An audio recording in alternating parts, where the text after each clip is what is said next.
Jadi pada pagi hari ini, seperti yang Ibu Asih sudah sampaikan, topik yang akan saya sampaikan lebih spesifik terkait dengan resilient society, khususnya terkait dengan keamanan struktur. Jadi talk yang akan saya bawakan berjudul Building the Future, Robust Structures for a Resilient Society. Belum masuk ke topik utama, yaitu penelitian Endure yang kami kerjakan, saya akan menampilkan beberapa slide untuk menunjukkan beberapa proyek lain yang juga kita kerjakan di research group kami di Building Resilient.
Ya, jadi research group kami ini bernama Building Resilient yang dipimpin oleh Profesor Jose Adam, dan kita mengerjakan dua research line utama, yaitu structural robustness.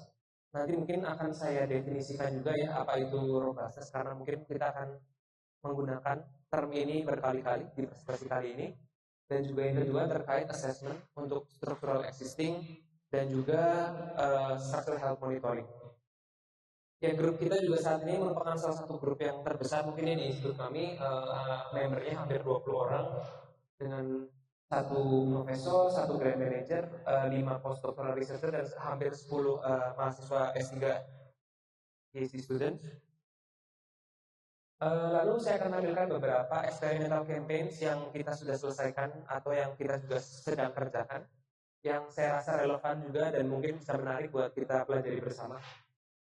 Jadi ini overview-nya, kita mengerjakan berbagai macam penelitian, tidak hanya gedung, jembatan, tidak hanya gedung beton bertulang, tapi juga bangunan baja dan juga mungkin masonry structure ya, yang di Indonesia banyak dipakai. Kalau di Eropa itu kita banyak pakai sistem arc wall system seperti ini yang kebanyakan kita temui di heritage. Jadi bangunan-bangunan heritage seperti misalnya katedral, itu kalau di Europe, Gothic katedral kebanyakan menggunakan sistem arc seperti ini.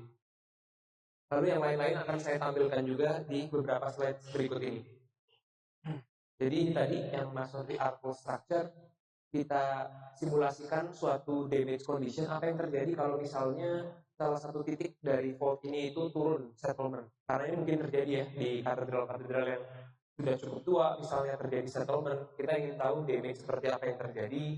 Lalu kita juga kombinasikan antara full scale test yang kita lakukan di lab dan juga computational simulation untuk membantu kita menginterpretasi kerusakan seperti apa yang terjadi dan bagaimana menanggulanginya seperti itu. Setelah kita lakukan pengujian pertama, kita coba perkuat ya, kita retrofit masonry arc wall tersebut misalnya dengan textile reinforced mortar yang cukup umum juga, khususnya di bangunan-bangunan heritage untuk dipakai, dimana kita tahu ya bagian diagonal ini yang khususnya umumnya retak cukup parah, kita coba perkuat dan kita uji kembali perilakunya seperti apa. Jadi ini salah satu contoh penelitian yang kita kerjakan yang berkaitan dengan masonry structure atau heritage building. Selain itu, seringkali kita bicara resilient untuk struktur yang sudah berdiri. Padahal mungkin juga loh kegagalan struktur itu terjadi ketika fase konstruksi. Sebagai contoh, ini adalah salah satu gedung di New Orleans, kalau tidak salah Hard Rock, yang collapse ketika masih dalam fase konstruksi. Nanti bisa dilihat masih ada crane, masih ada scaffolding di sini, di mana belum berfungsi sama sekali. Gedungnya sudah collapse. Dan investigasi menunjukkan bahwa keruntuhan bangunan ini terjadi karena overloading dari sistem scaffoldingnya. Karena sistem scaffolding yang umumnya kita pakai di konstruksi saat ini itu sifatnya gertas. Jadi kalau satu scaffolding mengalami overload, itu yang terjadi akan terdistribusi ke scaffolding lain dan akan terjadi domino effect. Yang akhirnya scaffoldingnya semuanya break.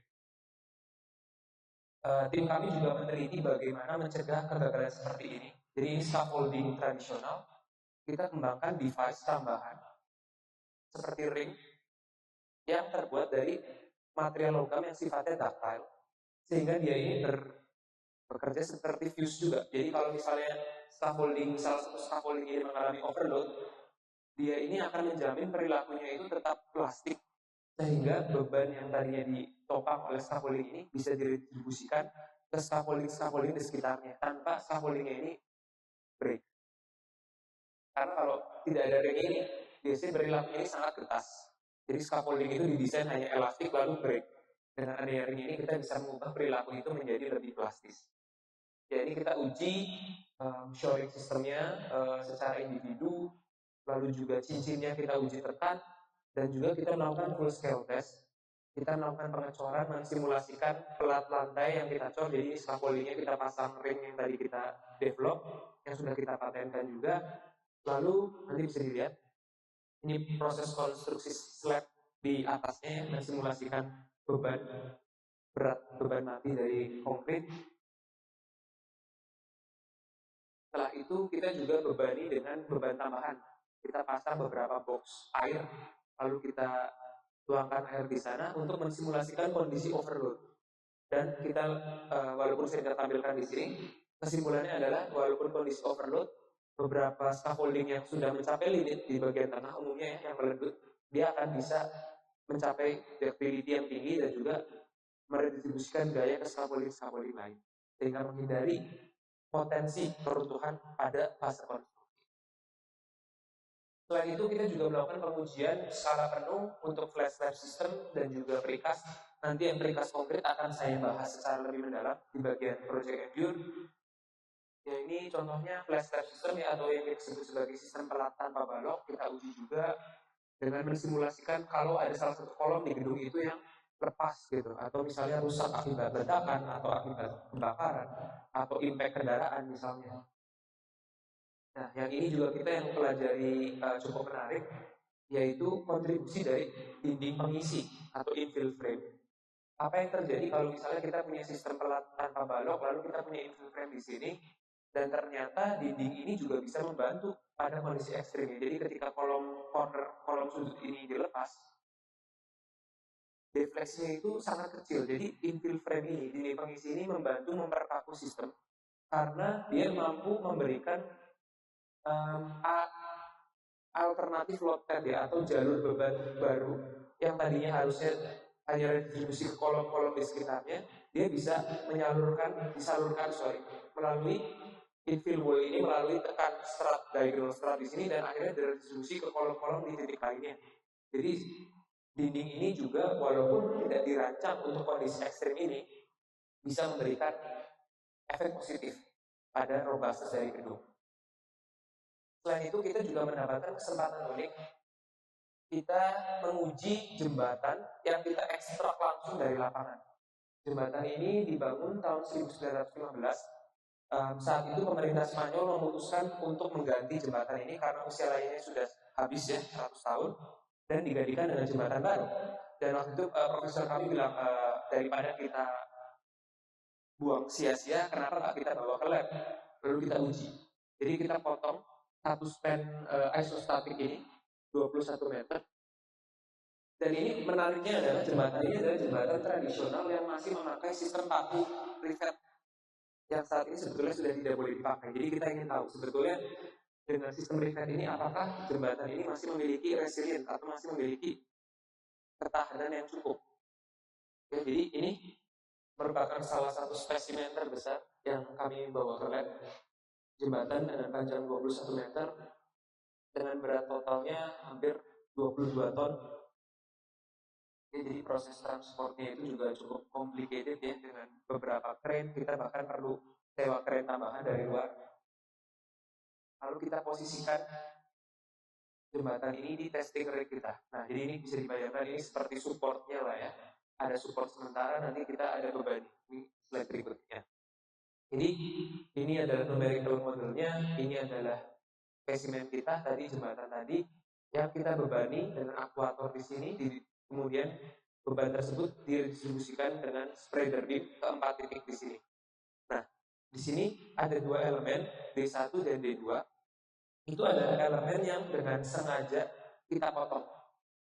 Kita potong untuk mensimulasikan kegagalan lokal. Lalu kita ingin tahu apa yang terjadi pada jembatan ini kalau terjadi kegagalan lokal pada elemen diagonal ini. Jadi kita potong elemen diagonal tersebut, lalu kita bebani ulang jembatan tersebut. Dan dari sini apa yang bisa kita petik?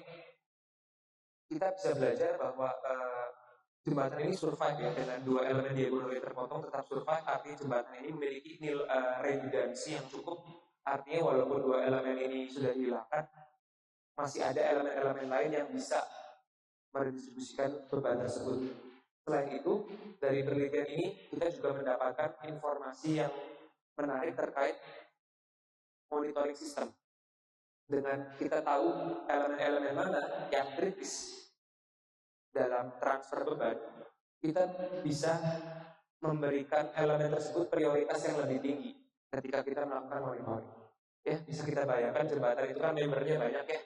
Kalau kita harus pasang structure health monitoring di setiap elemen, itu kita sensornya sangat mahal dan data yang kita dapatkan juga sangat banyak, jumlahnya besar. Dengan tahu elemen-elemen mana yang lebih kritikal, kita bisa membuat hierarki atau piramida elemen mana yang harus diprioritaskan dalam monitoring system. Selain itu, kita juga membuat jembatan tadi tapi dengan skala lebih kecil untuk kita melakukan pengujian-pengujian lebih banyak lagi dengan elemen-elemen yang lain ya, karena tadi elemen jembatan yang besar tadi itu agak rawan kalau kita misalnya potong bagian bottom chordnya atau top chordnya itu kan bisa memberikan ketidakstabilan ke struktur. Jadi kita lakukan pengujian yang lebih safe dengan model skala kecilnya. Jadi ini pengujian terakhir, kita push jembatan tersebut sampai mekanisme sampai terjadi plastic hinge sampai collapse. Kita bisa lihat beberapa elemen buckle, top chordnya bisa meledut, bottom chordnya meledut, tapi kita bisa mencapai displacement yang cukup besar di sini. Jadi kita lihat bahwa jembatan dengan sistem seperti ini cukup ductile dan juga redundant. Lalu penelitian yang baru-baru ini juga kita kerjakan terkait timber structures. Jadi di Eropa saat ini khususnya pemerintah sangat mengencourage untuk mencari sistem struktur yang lebih ramah lingkungan, lebih sustainable. Dan salah satunya adalah dengan menggunakan timber structures. Nah, cuma timber structures itu kan perilakunya juga sangat sensitif terhadap arah serat dan sebagainya. Mungkin teman-teman juga kalau belajar kayu pasti tahu. Dan perilakunya itu biasanya kalau kita pakai di daerah gempa, itu yang bisa mendisipasikan energi gempa itu umumnya hanya pada sistem koneksi. Jadi di sini kita menggunakan sistem koneksi khusus yang memang didesain untuk gempa, lalu kita juga uji terhadap kondisi column loss. Jadi column loss ini menggambarkan kalau misalnya salah satu load bearing elemen kolom di gedung kita itu sampai runtuh, behavior seperti apa, apakah kita memiliki ductility yang cukup atau tidak. Kita juga memakai beberapa sistem kamera yang fotogrametrik ini di IC untuk kita bisa tahu bagaimana pola kerusakan yang terjadi selama proses tes berlangsung. Selain itu, kita juga melakukan beberapa proyek yang berkolaborasi dengan industri.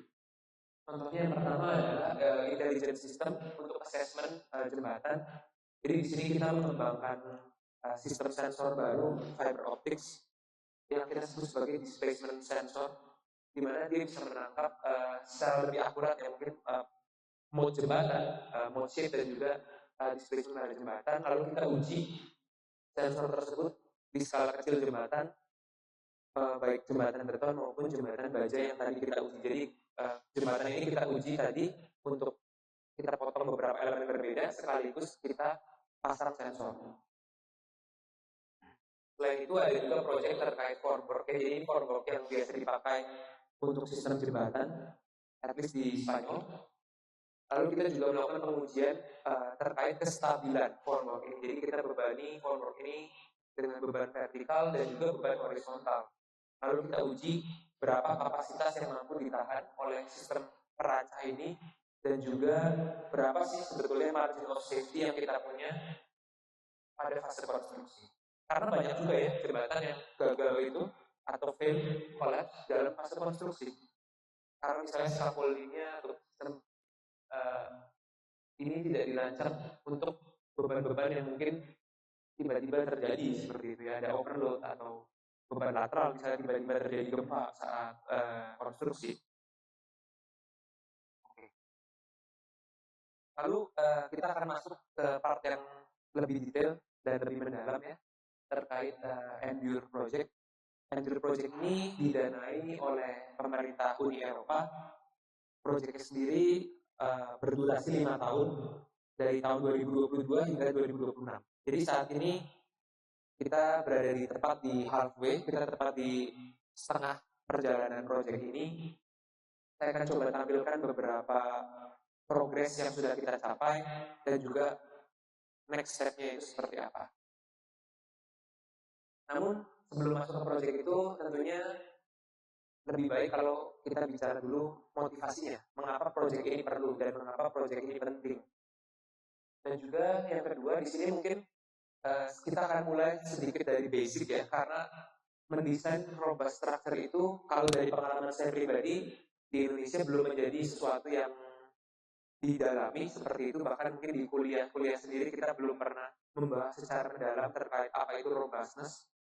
Jadi di sini kita akan bahas lebih mendalam terkait peraturan desain, bagaimana mendesain robust structure dan apa sebetulnya keterbatasan yang kita miliki di peraturan tersebut.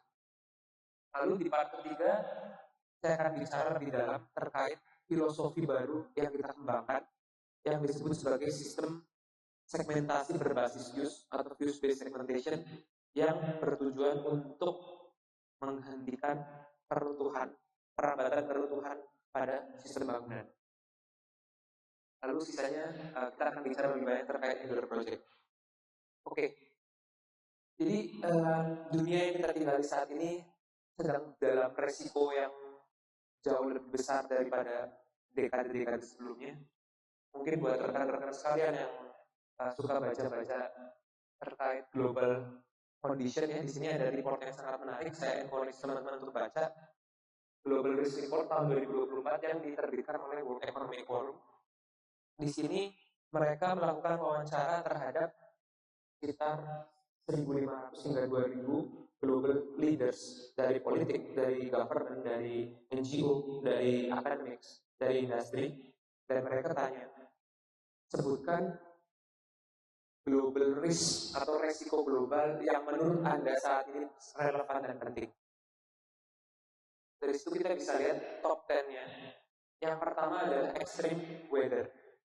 Jadi sekali lagi buat teman-teman di sini yang mungkin belum percaya tentang climate change, ini saatnya bagi kalian untuk convert karena data menunjukkan climate change is real. Extreme weather itu nanti akan saya tampilkan datanya. Jumlah extreme weather di 20 tahun terakhir itu meningkat hampir 2 kali lipat dibandingkan dekade-dekade sebelumnya. Lalu ada risk-risk lain juga yang mungkin tidak terlalu relevan dengan bidang kita ya, misalnya AI, societal and political polarization, living rights, cyber attacks. Namun yang ingin saya garis bawahi juga yang dua ini yang cukup relevan juga, escalation or outbreak of interstate armed conflict. Jadi ini terkait geopolitical tension dan juga perang. Mengapa perang menjadi relevan juga? Karena ya infrastruktur yang kita desain itu kan juga bisa mengalami kerusakan ya akibat perang dan sebagainya, termasuk attacks on critical infrastructure.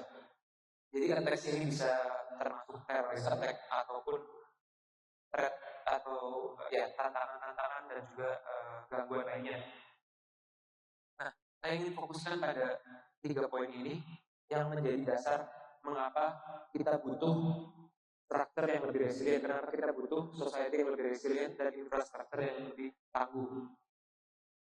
Oke, ini datanya ya. Jadi dari Human Cost of Disaster kita lihat bahwa jumlah extreme events dari tahun 2000 hingga tahun 2019 itu meningkat ke angka 7.300 dibandingkan tahun 1980 sampai tahun 2000 yang hanya 4.200. Extreme event ini meliputi ya kebakaran hutan, hurricanes, kekeringan, dan juga extreme event yang lainnya. Dan tentunya ini berujung pada consequence terkait economic loss, terkait loss of human lives, dan lain-lain. Yang tentunya itu sangat penting. Selain itu yang menarik juga di sini, ketika kita bicara risk atau resiko atau disaster ya, khususnya risk terhadap disaster, itu ada dua aspek di sini. Ya kalau kita lihat koin itu kita punya dua muka. Oke, yang pertama kita bicara hazardnya. Hazard itu mungkin sesuatu yang seringkali di luar kendali kita. Ya, kita tidak tahu kapan gempa itu terjadi, kapan kekeringan itu terjadi atau hurricane terjadi. Namun di satu sisi koin lainnya itu adalah vulnerability atau infrastructure preparedness. Itu yang ada dalam ranah kita. Dan kita bisa lihat di sini negara-negara yang mengalami total deaths paling banyak atau yang paling menderita ketika disaster terjadi itu bisa dilihat ya, negara-negara Afrika dan juga Southeast Asia termasuk Indonesia, di mana korelasinya sangat jelas di sini. Hazardnya mungkin sama, tapi infrastruktur preparedness-nya nggak bisa bohong.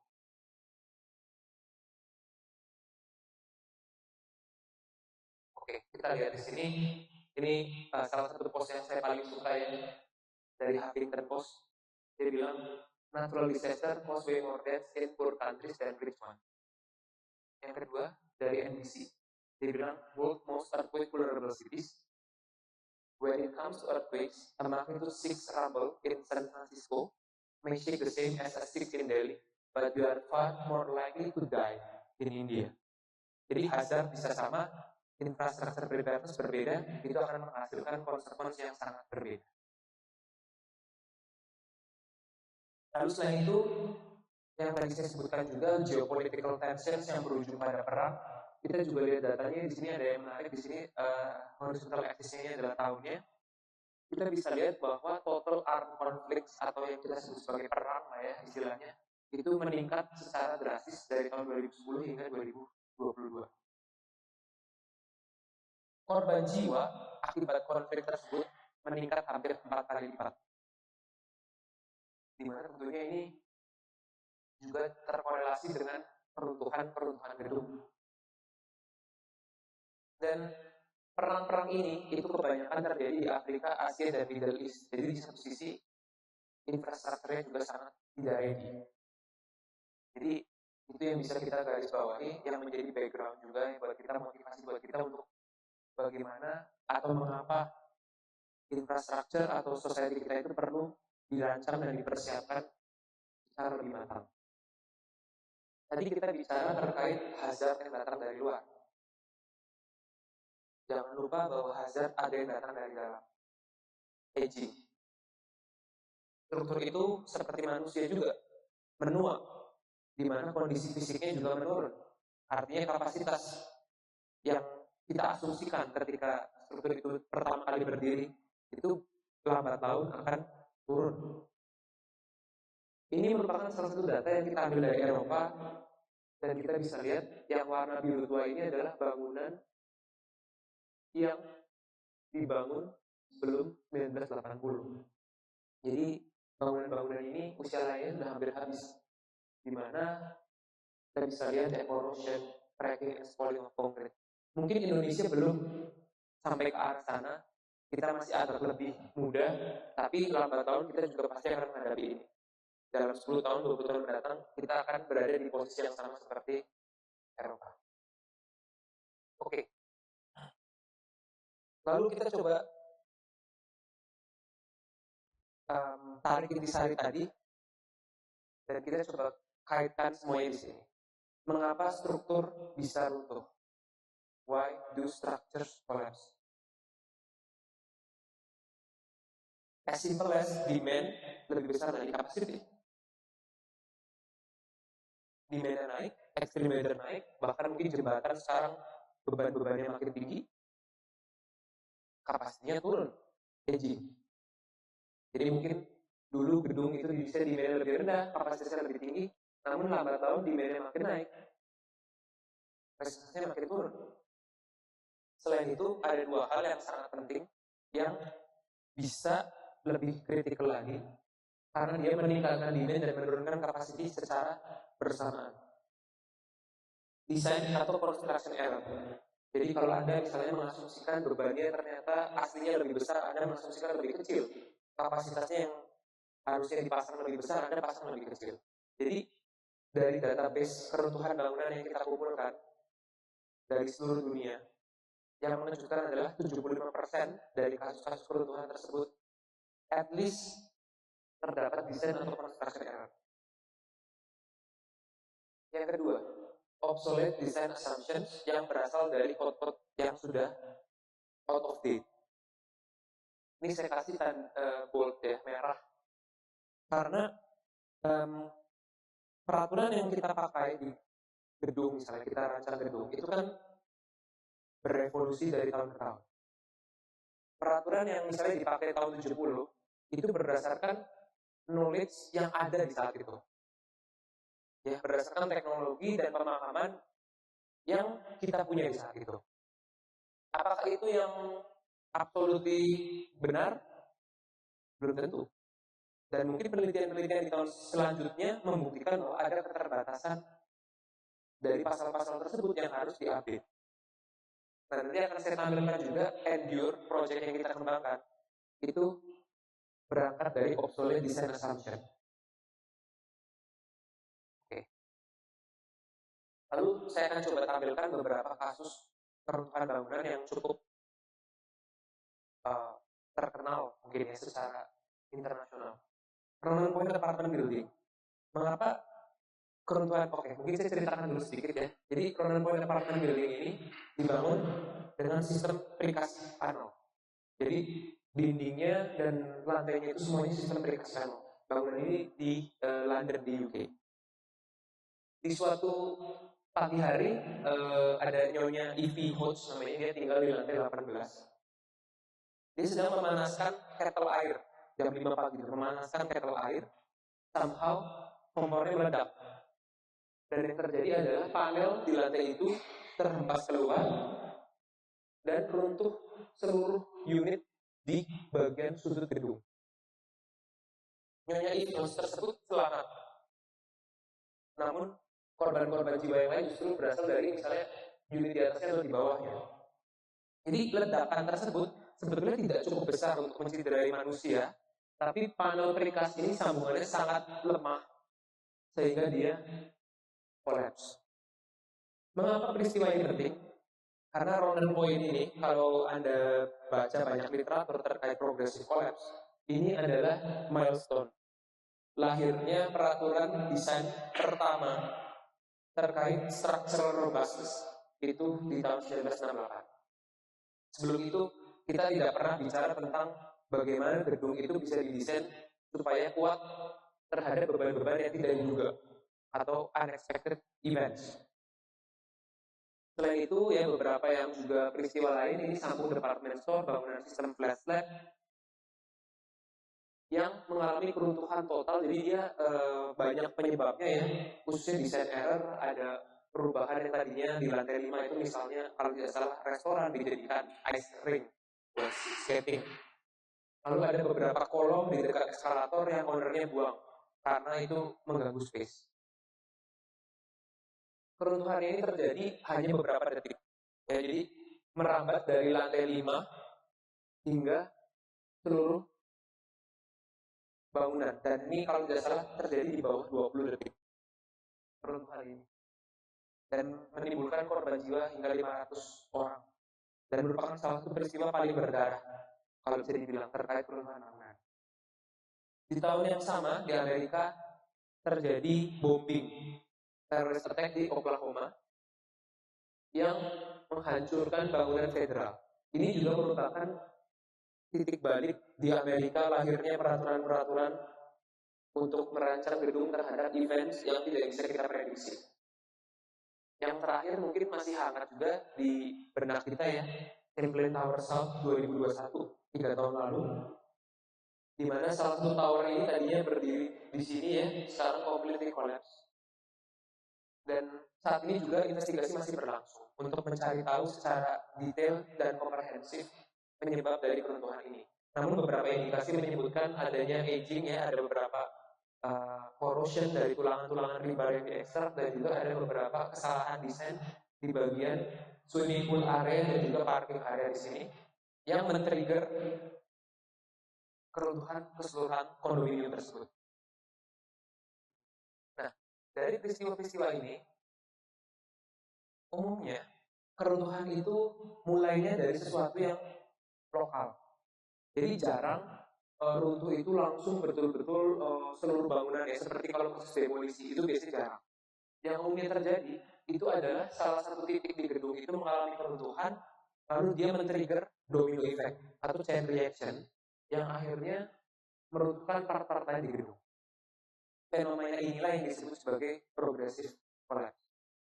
Ya, topik ini bisa dibilang cukup baru dan sedang sangat hangat-hangatnya diteliti oleh banyak peneliti di seluruh dunia, karena kita merasa bahwa pengetahuan yang kita punya saat ini belum terlalu established. Jadi ini ya, kita main dengan bola kit, Ibu Asi juga sering pakai untuk mensimulasikan progressive collapse. Jadi di sini misalnya ada bebannya, lalu ada satu kolom yang mengalami kegagalan, lalu dia akan jatuh merembet dan menarik elemen lain untuk runtuh. Ini bisa berujung pada partial collapse atau bisa juga menarik bagian lain yang tadinya tidak terdampak, akhirnya berdampak kerusakan yang lebih besar. Jadi progressive collapse itu punya 3 komponen. Umumnya progressive collapse mulai dari kegagalan lokal. Yang kedua, dari kegagalan lokal ini dia merambat karena distribusi gaya ke elemen-elemen yang di gedung.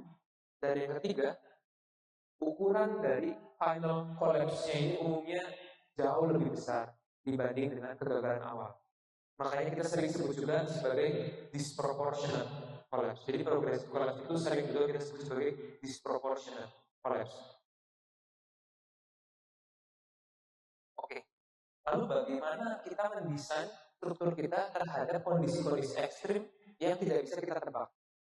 Mungkin teman-teman di sini familiar ya, kalau kita misalnya desain terhadap gempa, itu kan jelas ya, kita punya respon spektrum, kita punya periode ulang gempa yang kita pakai 2500 tahun, atau beban angin, kita punya periode ulangnya, kita punya besaran magnitudenya, atau G-nya, atau meter per second-nya, velocity-nya.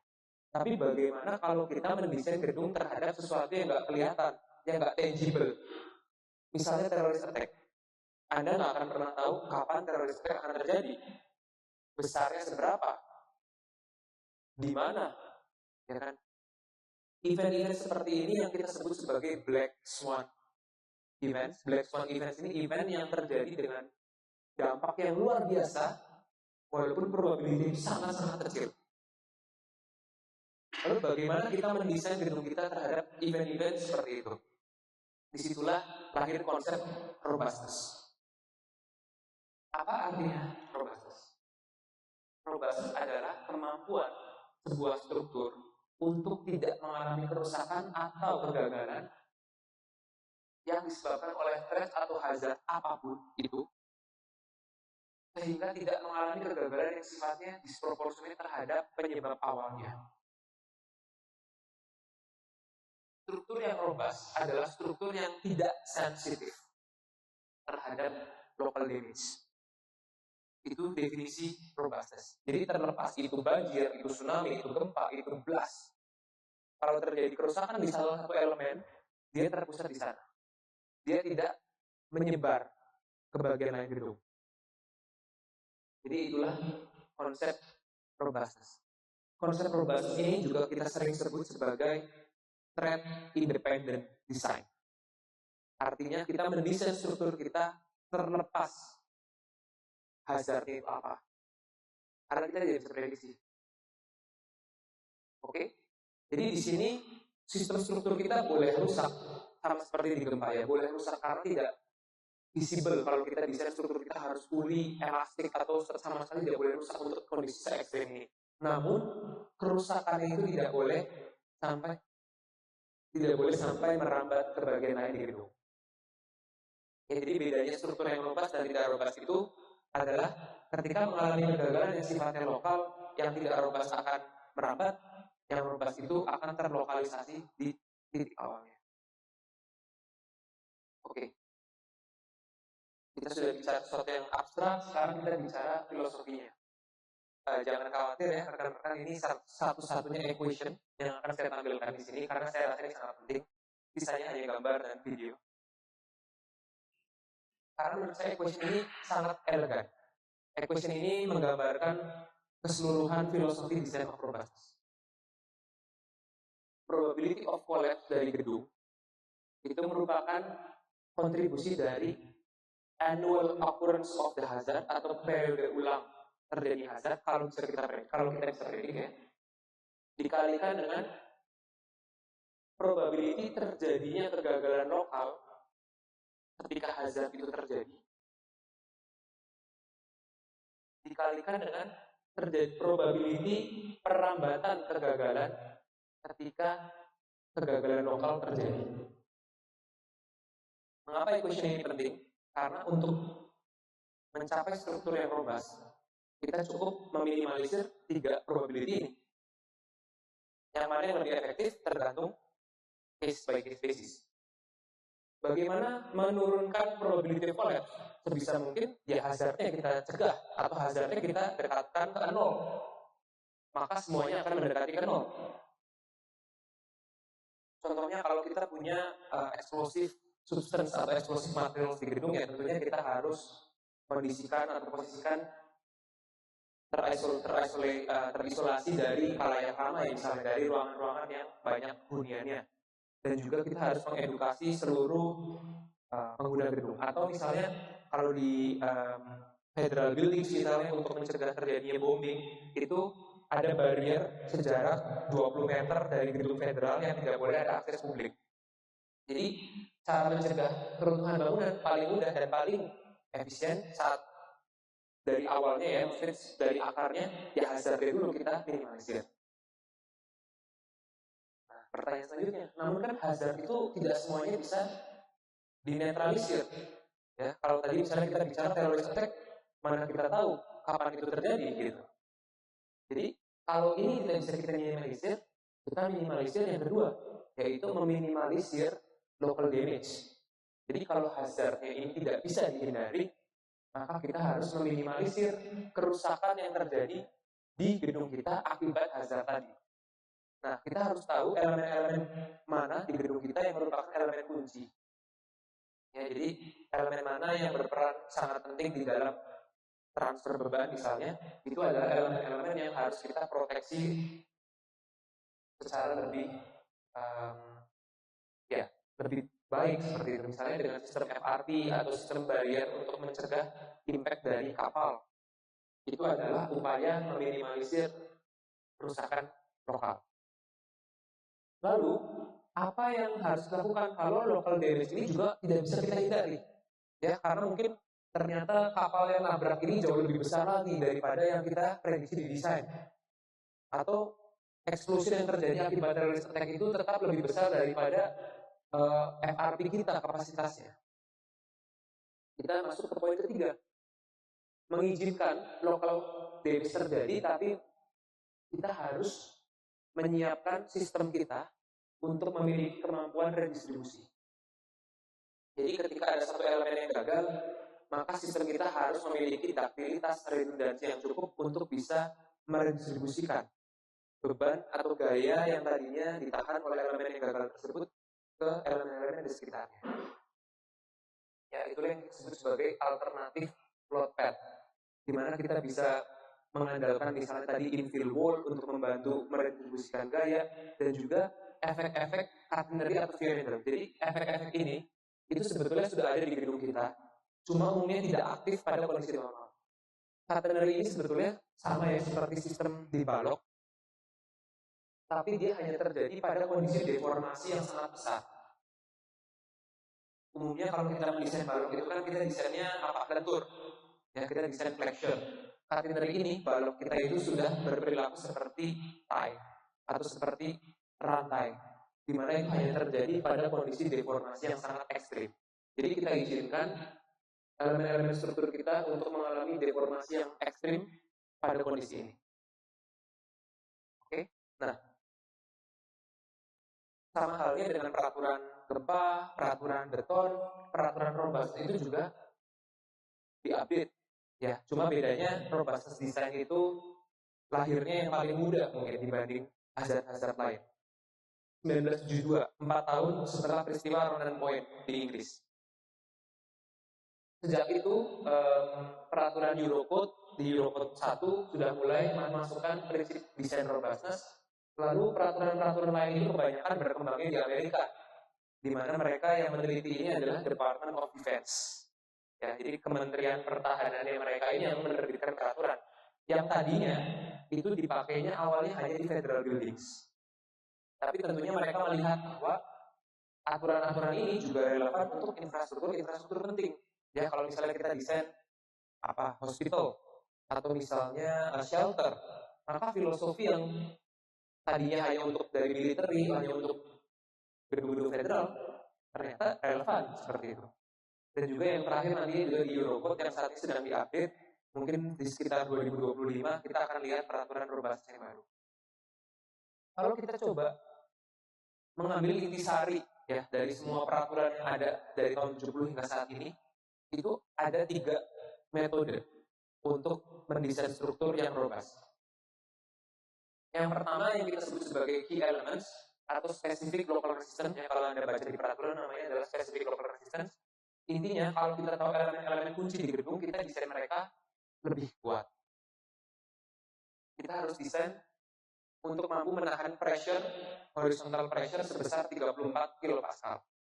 Mungkin Anda juga bertanya, 34 kilopascal ini dari mana asalnya?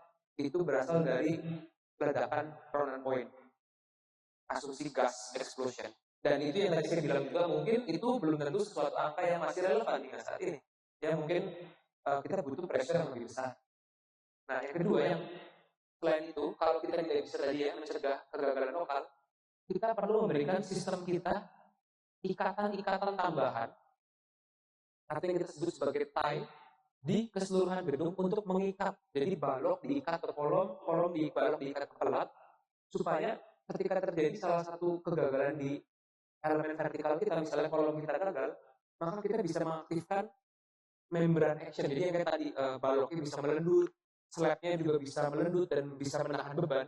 Itu kita perlu adanya tulangan-tulangan tambahan yang kita pasang menerus. Mungkin bisa dibayangkan ini seperti tulangan diafragma, mirip tulangan diafragma. Tapi kita pasang menerus di sepanjang perimeter gedung dan juga internal. Nah, yang menarik di sini adalah vertical ties. Ini juga merupakan tulangan-tulangan tambahan di kolom. Mengapa kita butuh tulangan tambahan di kolom? Mungkin teman-teman di sini familiar ya, bahwa kalau kondisi normal ataupun gempa sekalipun, umumnya kolom itu selalu dalam kondisi tekan. Ya, tekan dan lentur. Tapi umumnya selalu tekan. Tapi bayangkan, kalau misalnya nih kolom ini kita buang, kolom ini bisa jadi tarik. Kalau kekakuan pelat-pelatnya tidak seragam, maka ada kolom yang memendek, ada kolom yang memanjang. Nah, di situ perlunya elemen-elemen tie ini atau tulangan-tulangan tambahan di sini, karena pada kondisi ekstrim, kolom kita ini bisa berperilaku tarik. Ya, jadi kita memprediksi, kita tidak tahu nih kolom mana yang akan gagal, makanya kita desainnya itu selalu semuanya gitu. Kita nggak bisa, kita hanya pakai sistem itu di lokasi ini gitu, karena kita nggak tahu hazardnya itu akan terjadi di mana, kolom mana yang akan gagal, besarnya seperti apa kita nggak tahu. Atau metode ketiga ini adalah metode yang paling tinggi, bisa dibilang paling mendekati performance base, yaitu kita melakukan computational simulation dan mengecek secara eksplisit. Kita lepas kolom di gedung kita, lalu kita cek apakah sistem kita bisa mencapai kondisi equilibrium yang baru tanpa adanya collapse. Nah, jadi di sini kita harus lepas kolom satu persatu ya, jadi kolom tepi, kolom sudut, kolom internal, kolom di ground floor, kolom di mid floor, kolom di top floor. Itu ada di peraturan kolom-kolom mana yang harus kita uji. Nah, ini paling ekshaustif, tapi paling mendekati kondisi real. Nah, yang ingin saya garis bawahi adalah dua filosofi ini sangat bergantung pada ikatan-ikatan ya. Ini kita sebutnya sebagai ikatan-ikatan tambahan yang kita berikan di gedung. Pertanyaannya adalah, apakah ikatan-ikatan ini akan selalu efektif dalam kondisi apapun, atau justru ikatan-ikatan yang kita berikan di gedung ini bisa berimbas negatif? Ini belum pernah terpikirkan sebelumnya, dan itu yang menjadi cikal bakal lahirnya proyek kita Endure. Saya akan tunjukkan kepada teman-teman kapan metode ini efektif. Jadi di sini title-nya adalah when continuity is effective. Jadi continuity ini tadi ya, ikatan-ikatan yang kita berikan di seluruh gedung, kapan continuity tersebut efektif, itu adalah ketika kegagalannya betul-betul sifatnya lokal dan kecil. Jadi contoh ini flash slab system, ini precast, lalu kita lepas satu kolom sudut. Di sini kita bisa lihat bahwa continuity yang kita berikan di slab dan balok itu membantu untuk meredistribusikan beban di kolom ini ke kolom-kolom lain. Begitu juga sistem precast ini. Kalau tidak ada ikatan-ikatan tadi, maka bagian ini akan runtuh. Jadi continuity itu efektif ketika kegagalan itu sifatnya betul-betul lokal. Nah, continuity juga bisa memberikan efek bumerang. Ini yang bahaya. Kadang kita berasumsi bahwa dengan menambahkan tulangan, dengan menambahkan ikatan, maka semua problem bisa terselesaikan. Namun ternyata ada kondisi-kondisi di mana ikatan tambahan itu justru menimbulkan keruntuhan yang lebih parah. Contoh, kalau kita punya gedung yang denahnya itu lonjong ya atau elongated, lalu terjadi settlement di sini atau landslide, tanah longsor misalnya, yang terjadi adalah ketika part ini turun, justru ikatan-ikatan tadi itu yang akan menarik keseluruhan gedung. Jadi bagian ini yang tadinya tidak terpengaruh oleh settlement itu akhirnya tertarik, gitu. Jadi runtuhnya itu bisa tertransfer justru lewat ikatan tadi. Itu kondisi pertama. Kondisi kedua, kalau kita punya gedung dengan span bentang yang sangat panjang, misalnya sistem precast atau sistem flat slab,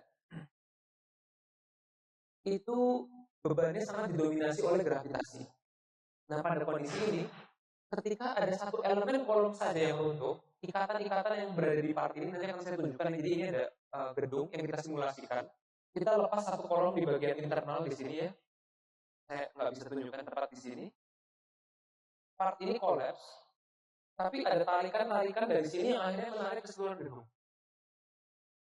Kalau tadi tidak ada continuity, justru part lain sebenarnya selamat. Seperti itu. Nah, yang terakhir, tadi saya sampaikan bahwa kegagalan satu kolom itu efektif. Pada kondisi real, kita nggak pernah bisa menjamin bahwa kegagalan itu hanya satu kolom. Seperti nanti saya tampilkan, kasus Pentagon. Pentagon terrorist attack itu ada pesawat nabrak ke gedung. Dan itu banyak kolom yang rusak sekaligus. Pada kondisi tersebut, pada kondisi kerusakan yang ekstrim atau kegagalan awal yang besar, justru continuity tadi akan menarik keseluruhan gedung. Nah, jadi di sini yang ingin kita kritisi di Endure itu adalah ikatan-ikatan tambahan yang dianjurkan oleh peraturan Probas hingga tahun ini atau hingga saat ini itu bisa berimbas negatif pada kondisi-kondisi seperti ini. Nah, jadi Endure itu berusaha mencari solusi baru. Bagaimana caranya kita untuk mengantisipasi kalau kondisi-kondisi ini terjadi, di mana ini sangat mungkin terjadi di lapangan. Nah, kita belajar dari masa lalu. Kita coba cari inspirasi dari kegagalan-kegagalan masa lalu. Contoh, ini adalah partial collapse dari terminal di Perancis. Kegagalan dari salah satu terminal ini berhasil dihentikan akibat adanya segmentasi. Nah, segmentasi ini sebetulnya tidak dirancang untuk secara spesifik menghentikan kegagalan. Segmentasi ini sebetulnya dibuat untuk mengakomodasi thermal movement ya, pergerakan suhu ataupun creep and shrinkage misalnya. Namun secara tidak sengaja segmentasi ini bisa menghentikan keruntuhan. Observasi yang sama juga bisa kita lihat di Pentagon. Jadi ini Pentagon ketika terrorist attack tahun 2001, ini ada pesawat yang dibajak yang menabrak Pentagon. Kita bisa lihat dan bertanya-tanya, mengapa kegagalan atau kerusakan di gedung Pentagon ini tidak merembet ke bagian-bagian lain seperti itu. Padahal kerusakannya besar. Pesawat yang nabrak, bukan mobil, pesawat. Ya. Jadi kita bisa lihat ternyata di satu sisinya itu kita punya join, structural join. Kita punya double kolom di sini. Jadi kolom yang di sisi ini sudah runtuh, kolom yang sebelah sana hampir tidak rusak sama sekali. Sedangkan di sebelah sisi satunya kita tidak punya join, tapi kita punya kolom-kolom yang didesain dengan confinement spiral dengan spasi yang sangat rapat. Pentagon itu sebagai info bukan di daerah gempa, tapi untungnya mereka didesain hampir dengan detailing yang mungkin sama atau lebih ketat dari peraturan gempa. Disitulah kolom-kolom ini bekerja sebagai border atau sebagai pembatas ya, atau barrier yang menghentikan kegagalan itu supaya tidak merembet ke sebelah sisi lain dari gedung. Nah, namun tentunya segmentasi itu sebetulnya juga memiliki berbagai keterbatasan ya. Jadi misalnya efek akibat environmental condition, misalnya korosi, chloride ingress akibat rembesan air itu juga bermasalah. Umumnya juga segmentasi itu memberikan peningkatan kos pada gedung. Nah, jadi yang kita coba kembangkan di Endure itu adalah menggabungkan dua-duanya. Jadi ini adalah ide radikal yang pertama kali ada, yaitu menggabungkan continuity dan segmentasi di satu gedung yang sama. Apa yang menjadi inspirasi kita? Kita belajar dari alam, kita belajar dari kadal atau cicak ya, yang memiliki kemampuan yang namanya autotomi. Mungkin teman-teman juga sangat familiar. Pada kondisi normal, ekor cicak itu akan menyatu ke tubuhnya. Pada kondisi ekstrim atau dalam ancaman, ekornya akan terputus. Jadi sama, di gedung kita akan pada kondisi normal, semua bagian gedung akan terikat secara monolit. Namun pada kondisi ekstrim, kita akan bisa men-trigger segmentasi supaya kegagalan itu terlokalisasi. Jadi ini salah satu fakta yang menarik yang saya ingin share sedikit juga, bahwa ekor lizard itu memang didesain untuk putus. Jadi lizard itu tidak sakit sama sekali, mungkin bisa dibilang gitu ya. Jadi sistem struktur dari ekor lizard itu ketika kita masukkan ke mikroskop, itu memang bentuknya itu tidak seperti karet yang ulur gitu ya, bukan satu unit. Tapi dia itu lebih mirip seperti cincin atau mungkin soket. Jadi kayak colokan yang memang bisa dilepas. Ya, jadi memang ekor ini dirancang untuk dilepas. Ya, jadi frakturnya itu memang diaktifkan oleh si lizard. Jadi ada gerakan-gerakan tertentu ya. Jadi dari penelitian ini sangat menarik. Kalau lizard itu hanya menarik ekornya tegak lurus, itu ekornya nggak putus. Tapi begitu dia bending ekornya, itu putus dengan sendirinya. Jadi lizard itu mengaktifkan secara sengaja dan secara sadar. Nah itu juga yang ingin kita terapkan di gedung kita. Kita ingin punya gedung yang mampu tahu dan mampu men-trigger segmentasi di mana kondisi ekstrim terjadi. Ini di sini kita menggabungkan dua filosofi utama, continuity pada kondisi-kondisi normal, namun kita bisa men-trigger segmentation ketika terjadi life-threatening condition. Ini adalah filosofi pertama di dunia, di mana kita menggabungkan dua ekstrim ini. Yang orang mungkin seringkali berpikir dua hal ini tidak pernah bisa bersatu. Dua hal ini dianggap sebagai ekstrim kiri, ekstrim kanan, ekstrim utara, ekstrim selatan. Kita gabungkan melalui yang disebut fuse-based segmentation. Bagaimana penerapannya di gedung? Fuse-based segmentation ini bisa dimanifestasikan ya dalam dua metode desain. Yang pertama tadi strong border. Jadi kita menghentikan keruntuhan dengan elemen yang lebih kuat dan lebih tangguh supaya tidak merembet ke bagian lain. Ini bisa kita bayangkan sebagai domino effect yang berhenti di sini. Misalnya dengan memposisikan core wall atau shear wall di gedung kita secara strategis. Jadi kalau kita tahu gedung kita itu di segmen seperti apa, dibagi seperti apa, kita bisa posisikan dinding itu juga untuk membantu menghentikan peruntuhan. Ya, jadi salah satu hal yang menarik di sini adalah dinding geser itu kan efektif terhadap gempa, efektif terhadap angin, dan kita juga temukan bahwa dia akan juga efektif terhadap collapse.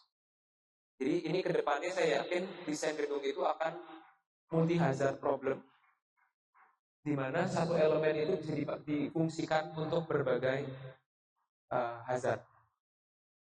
Atau force limiting element yang kita sering sebut sebagai fuse. Ya, jadi fuse atau sekring atau yang kita sering pakai mungkin di gempa sebagai plastik hinge misalnya. Kita bisa pakai sistem RBS atau dog bone misalnya untuk sistem baja, karena filosofinya mirip sebetulnya. Kalau teman-teman ingat strong column weak beam itu apa? Baloknya kita sacrifice, tapi kolom harus kita lindungi. Sama, ketika terjadi collapse, kolom itu harus tetap berdiri. Balok silakan collapse, silakan hancur, tapi kolom harus tetap survive. Nah, di situ menjadi latar belakang dan filosofi Endure. Endure Project ini dimulai tahun 2022 hingga tahun 2026. Judul officialnya adalah Fuse-Based Segmentation Design Avoiding Failure Propagation in Building Structures, dengan budget penelitian sebesar 2,5 miliar euro atau mungkin ekivalen dengan sekitar 43 miliar rupiah. Cukup fantastis angkanya karena kita perlu melakukan pengujian skala penuh agar kita bisa meyakinkan stakeholder di construction industry yang sangat risk averse, ya, sangat konservatif. Jadi kita perlu pengujian. Kita meyakinkan European Commission bahwa kita membutuhkan dana yang lebih besar karena kita harus melakukan uji skala penuh. Jadi ini overview singkat saja. Endure itu memiliki 3 work package, ya, atau 3 fase. Fase pertama adalah performance base. Kita menentukan gedung-gedung seperti apa yang cocok untuk kita segmen. Lalu bentuk segmentasinya seperti apa, ukuran segmentasinya seperti apa. Lalu kita juga melakukan yang namanya risk based analysis dan juga cost benefit analysis untuk menentukan seberapa besar cost yang bisa kita save kalau kita bisa menyelamatkan gedung dari collapse. Di fase kedua, kita masuk secara lebih teknis ke desain dari sistem fuse-nya. Lalu kita juga uji ke subassembly, ya, jadi bagian kecil dari gedung. Kita pasang fuse, kita coba uji perilakunya seperti apa. Dan yang terakhir adalah ke uji skala penuhnya. Di sini kita akan menguji 3 gedung skala penuh. Yang sudah kita kerjakan sampai hari ini dan akan saya presentasikan adalah gedung precast, ya, gedung pracetak. Namun tahun depan itu kita akan menguji 1 gedung baja, dan 2026 akan kita uji beton cast in situ, di tempat.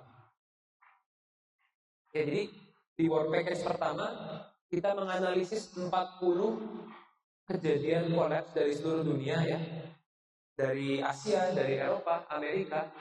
Lalu kita coba klasifikasikan dari 40 kasus ini penyebabnya apa. Apakah desain error, apakah terrorist attack, apakah yang lain-lain, kebakaran misalnya. Lalu kita juga klasifikasikan initial failure-nya itu terjadi di elemen mana. Dan ternyata kita bisa lihat mayoritas itu memang tertrigger dari kegagalan kolom. Sisanya itu ada yang tertrigger akibat balok dan pelat, namun dengan persentase yang lebih kecil. Selain itu, kita juga klasifikasikan tipologi keruntuhannya. Apakah runtuhnya itu seperti zipper, seperti resleting yang horizontal dari satu line kolom ke B berikutnya, atau misalnya lebih ke pancake. Pancake collapse ini contohnya adalah World Trade Center collapse, ya. Jadi kita lihat ada kebakaran, lalu dia kolomnya leleh dan collapse seperti kita sebutnya pancake. Jadi kita coba klasifikasikan juga. Ini juga sudah kita publish, ya, di paper. Kalau teman-teman ingin lihat, kita bisa share. Nah, dari situ kita melakukan consequence analysis, kita menghitung berapa korban jiwa dari setiap kasus ini, lalu kita coba convert ya dari korban jiwa itu ke monetary values, lalu kita hitung secara total setiap event ini itu berapa jumlah consequence akibat collapse. Kenapa kita perlu angka ini? Karena kita perlu bicara dengan decision maker. Kita perlu bicara dengan orang government dan policy, di mana kita menunjukkan bahwa kegagalan-kegagalan ini memberikan konsekuensi yang luar biasa. Dari situ kita melakukan uji juga, simulasi berbagai gedung, kita lakukan berbagai tipe keruntuhan awal, lalu kita studi seperti apa kondisi-kondisi yang memang harus disegmen, dan kondisi-kondisi seperti apa yang cocok ya untuk kita lakukan segmentasi. Ini cepat saja di sini. Di sini kita juga melakukan prosedur ya, seperti apa segmentasi yang efektif di gedung, dan tadi demonstrating the benefits, apa benefit dari segmentasi terhadap expected consequence. Jadi di sini kita melakukan consequence analysis untuk membandingkan gedung yang memiliki continuity secara penuh seperti yang didesain dengan peraturan saat ini, dan gedung yang didesain dengan filosofi baru yang kita kembangkan. Lalu kita bandingkan performanya ketika terjadi kegagalan besar, collapse areanya yang ini keseluruhan, sedangkan dengan fuse base ini kita bisa menyelamatkan part-part gedung yang lain. For package 2 ini kita pelajari secara lebih mendalam mengenai sistem fuse-nya seperti apa, lalu kita juga mendesain sistem subassembly ya. Ini kita akan uji bulan depan. Saat ini kondisi sudah selesai tercor, dan kita pasang sensor, kita pasang sistem fuse-nya juga. Ini adalah sistem subassembly-nya, jadi ada kolom dan balok pelat yang menggambarkan daerah di mana pertemuan antara daerah yang collapse dan daerah yang tidak collapse. Jadi ini bordernya, bisa dibilang bordernya. Ya, kita belum bisa present hasil apa-apa ya, karena memang belum diuji. Namun segera pasti kita akan publish juga hasilnya. Nah, ini part terakhir dari presentasi saya yang saya rasakan menarik ya untuk kita pelajari bersama, yaitu penerapan sistem fuse base ini ke gedung skala penuh. Gedung yang kita uji ini adalah gedung pracetak. Ukurannya ini 12 meter, 6 meter, 6 meter di sisi pendeknya. Di sisi panjangnya itu 15 meter. Kolomnya ini full precast. Sedangkan sistem baloknya ini hybrid. Jadi bagian bawahnya itu pracetak, bagian dari menengah ke atasnya itu cor di tempat. Lalu sistem pelatnya itu kita pakai hollow core slabs. Dan kita bisa lihat di sini, ini adalah tulangan-tulangan ikatan tambahan ya yang kita pasangkan di gedung kita untuk memenuhi segala persyaratan dari robustness guideline yang ada saat ini. Jadi kita ingin uji juga bagaimana kita tetap bisa memenuhi tanpa memviolate ya, tanpa melanggar peraturan-peraturan robustness. Jadi ini ada tulangan-tulangan tambahan yang kita ikatkan antar plank hollow core slabs, dan juga ada continuity bars antar span. Lalu kita pasang juga rebar topping di atas hollow core slab, lalu kita cor. Nah, mungkin pertanyaannya di mana kita menerapkan sistem fuse ini? Itu adalah di sistem connection-nya. Umumnya, kalau kita mengacu pada peraturan robustness yang ada, mereka akan selalu menganjurkan full strength connection. Karena full strength connection selalu dianggap sebagai connection yang lebih kuat dan lebih monolit ya, ketika terjadi kegagalan pada struktur. Namun di sini inovasi kita adalah kita menggunakan partial strength connection. Kenapa kita pakai partial strength connection? Supaya kita bisa memiliki freedom atau kebebasan untuk bisa mendesain connection ini dengan upper bound dan lower bound. Jadi kita desain connection ini untuk cukup kuat ketika terjadi beban-beban sehari-hari normal ataupun kegagalan yang sifatnya kecil.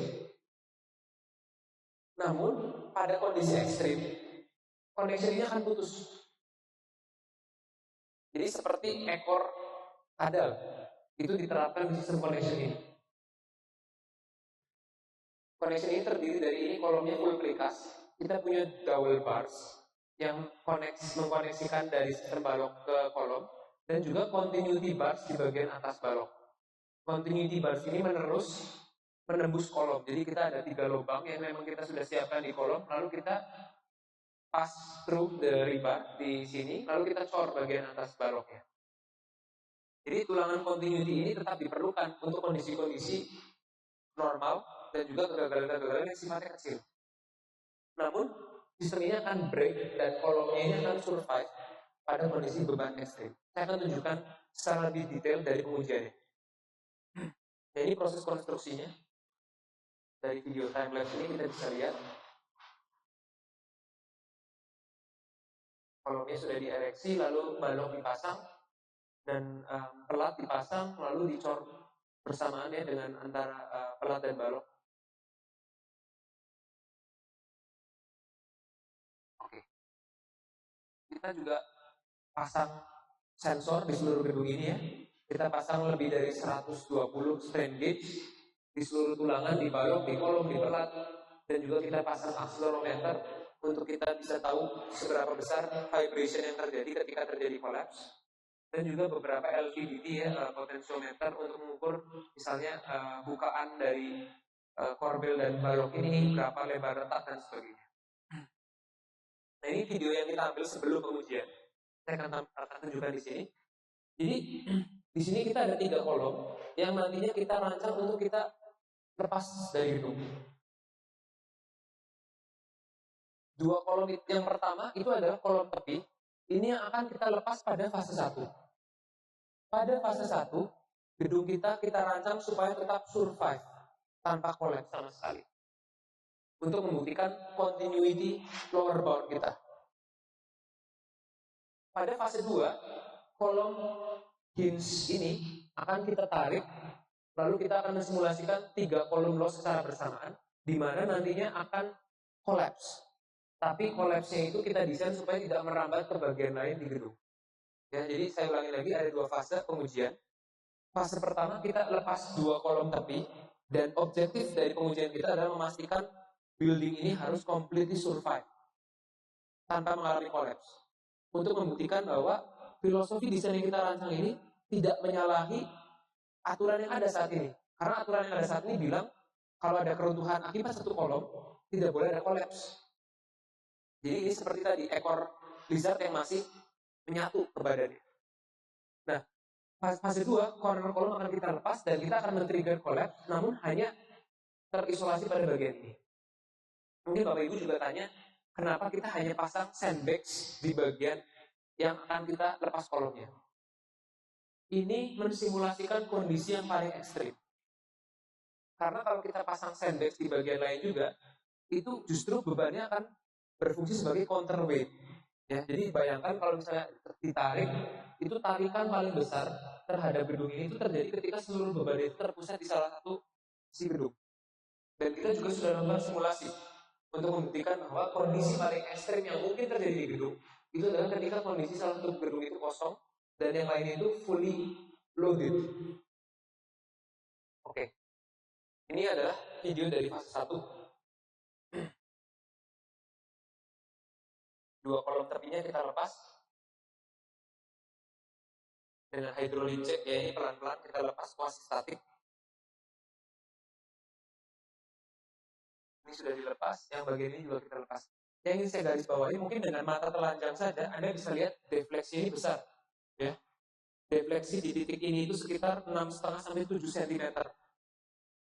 6,5 sampai 7 cm. Itu kondisi ekstrim. Namun kita bisa lihat bahwa strukturnya survive, ya, strukturnya masih bisa berdiri tanpa ada yang collapse. Nah, ini kita ekstrak beberapa informasi yang menarik di sini. Kita lihat rotasinya itu sudah hampir mencapai 1 derajat. 1 derajat itu ya mirip sama kondisi gempa ekstrim lah, mungkin bisa dibilang. Tulangan-tulangan di bagian balok itu juga sudah melewati titik lelehnya. Ya, jadi pada kondisi ini kita mengizinkan struktur kita untuk rusak, mengalami plastifikasi, mengalami rotasi yang mungkin sifatnya permanen ya, karena plastik ini. Nah, di part ini yang menarik juga, ini kita dengan load cell, dengan strain gauge, kita bisa melacak beban-beban yang tadinya ditopang oleh kolom C11 dan kolom C8 ini, itu larinya kemana? supaya kita bisa tahu redistribusi gaya di sistem itu seperti apa. Jadi kita bisa lihat ya, dia paling banyak itu lari ke kolom C7, ke span terpendeknya di sini. Setelah itu masuk ke kolom C12, kolom tepi, dan kolom-kolom di bagian lain itu justru yang menarik mengalami penurunan aksial atau yang kita sebut sebagai decompression. Jadi justru aksial loadnya itu berkurang. Nah inilah yang nantinya bisa menjadi tarik di gedung kita. Jadi otomatis kita bisa lihat bahwa ketika terjadi kegagalan lokal, sebetulnya redistribusi gaya itu akan lebih terpusat pada bagian-bagian yang memang lokasinya paling dekat dengan lokasi kegagalan. Nah, pada fase 2 itu kolom corner tadi itu terbuat dari kolom 3 sendi. 3 sendi yang tadi itu kita kunci di bagian tengahnya. Lalu pada fase 2 itu kita buka kuncinya, lalu kita tarik dari luar gedung supaya dia tertrigger destabilize dan mensimulasikan kegagalan kolom. Nah ini kita bisa lihat bersama, ini 2 kolom tepi sudah dilepas, lalu kita akan tarik kolom sudut ini.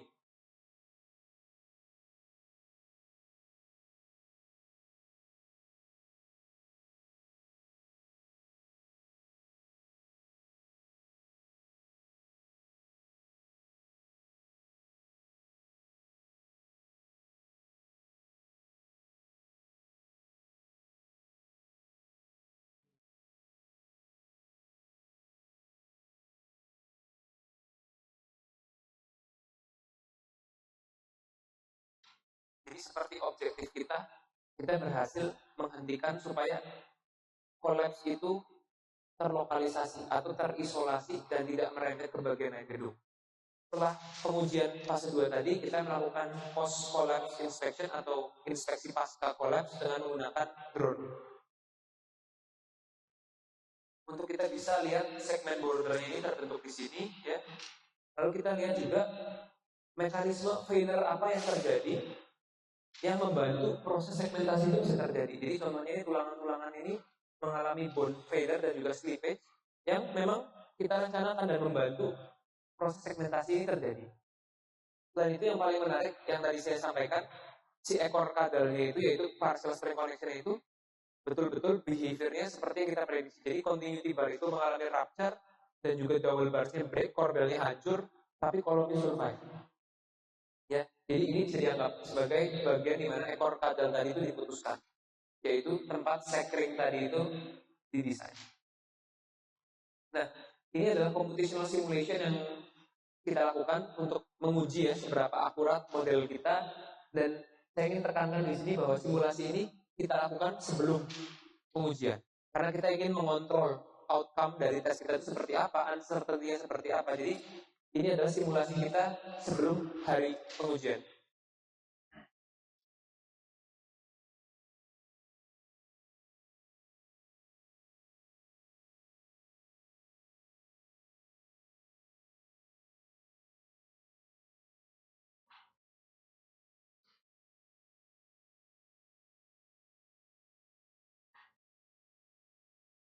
Jadi kita bisa bilang kita dapat agreement yang sangat baik dari proses collapse-nya, dan juga kita ekstrak informasi-informasi tambahan ya, seperti misalnya berapa drift gedung, acceleration yang terjadi, dan mereka juga memiliki agreement yang sangat baik dengan hasil pengujian. Nah, dari model yang tadi kita sudah validasi, kita ingin tahu apa yang terjadi kalau gedung yang sama kita rancang dengan full strength connection yang dianjurkan oleh peraturan. Jadi yang ini yang didesain dengan hierarchy base atau fuse base, yang ini dengan konvensional sesuai dengan peraturan saat ini.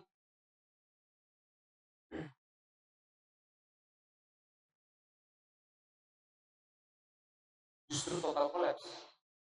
Jadi dari sini kita bisa lihat bahwa struktur dengan koneksi yang terlalu kuat itu tidak selalu menjadi solusi yang paling tepat untuk semua kondisi. Jadi disinilah kita memberikan red flag atau kita menginformasikan kepada seluruh saintis di dunia bahwa kita memiliki keterbatasan di peraturan rancang kita. Dan opsi yang kita kembangkan ini bisa menjadi salah satu filosofi baru yang bisa dieksplor di peraturan rancang di masa depan. Jadi kesimpulan dari pengujian ini yang pertama, gedung yang kita rancang dengan filosofi kita ini comply atau memenuhi seluruh peraturan yang ada dari current robust guideline. Jadi tadi fase 1 kita lepas 2 kolom, struktur kita betul-betul survive. Jadi kita sama sekali tidak memviolate syarat-syarat apapun dari peraturan saat ini. Yang kedua, kita membuktikan pada fase kegagalan yang lebih besar, fuse base itu bisa menghentikan kegagalan, sedangkan sistem yang didesain secara konvensional dengan full spec itu justru mengalami total collapse. Tentunya bagian yang survive ini bukannya sama sekali tidak ada kerusakannya ya. Jadi tetap rusak juga, ada beberapa part yang mengalami retak-retak dan klasifikasi, namun yang terpenting, ini poin yang paling penting. Safe evacuation and rescue of people from upright building segment still possible. Jadi di sini ketika kita mengajukan filosofi ini di Eropa juga banyak pro kontra ya. Karena mereka bilang, oh berarti filosofi yang Anda kembangkan ini akan mensacrifice nyawa manusia dong. Kalau misalnya kamu tinggalin di sini seperti apa? Jawaban kita adalah pilihan kita hanya partial collapse atau total collapse.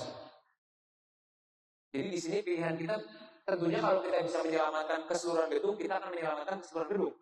Namun kalau kondisi sudah ekstrim dan pilihannya antara partial collapse atau total collapse, we choose the lesser evil kan. Kita pilih yang konsekuensinya paling kecil, di mana kita memotong bagian ini. Analogikan aja seperti Anda terkena bisa ular. Kalau bisa disembuhkan tanpa amputasi, Anda sembuhkan.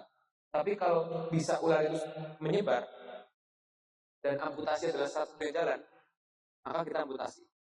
Jadi itu yang kita pakai filosofinya ketika kita bicara dengan policy maker dan juga stakeholder lain. Buat teman-teman yang ingin tahu lebih banyak secara lebih detail, artikel tadi bisa diakses di sini. Full open access ya, jadi di QR code ini bisa di-scan, bisa di-download papernya, ada juga podcast di sana, ada juga video yang bisa merangkum keseluruhan fuse based segmentation konsep tadi dan penerapannya di precast system.